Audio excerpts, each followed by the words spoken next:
ขาดมือถือในเมืองเขาซื้อใส่มือถือสื่อสารหัวใจยามเมายามจาฮัลโหลออกมาก็คงเข้าหัวใจยุคนี้มันทันสมัยเขาใส่นูเกียกันแล้วอยู่แถวบ้านอายเขาใส่แต่2 จุดหมายสื่อสารหัวใจใส่ปากกาเขียนลงมาเบาบ่มีเงินซื้อมือถือดอกแถวบ้านเฮามาเห็นเขาปากเขาว้าวบ่น้ำเขาว้าวยังแน่ตาแลลำจงมองเบิ่งเขาว้าวกันพ่อ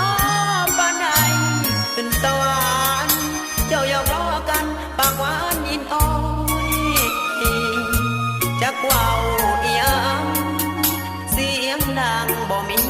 สิคอยอายเห็นแล้วมันใจน้อยคนที่คอยมือถือซื้อใส่เจ้าคงสิน่าอายผู้สายที่ขาดมือถือจากวันเด้ออายสิซื้อเอาเมียมือถือมาตายน้ำเพลินยามทุกข์ยามยากลำบากสาวใดก็เมินผู้สายที่เป็นส่วนเกินเขาหมื่นย้อนขาดมือถือ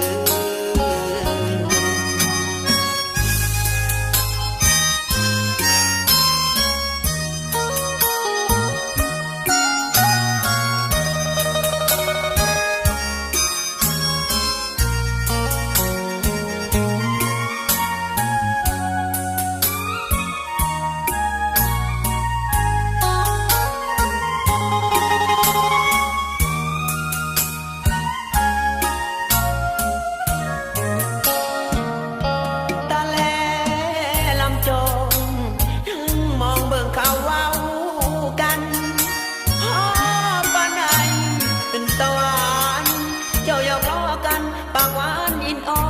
ยจักว้าวอีหยัง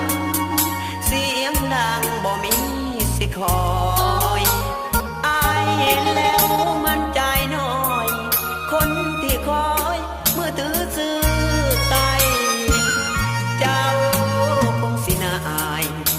ผู้สายที่ขาดมือถือจักวันเด้ออายสิซื้อเอาเมียมือถือมาตายน้ำเพลินยามทุกข์ยามยากลำบากสาวใด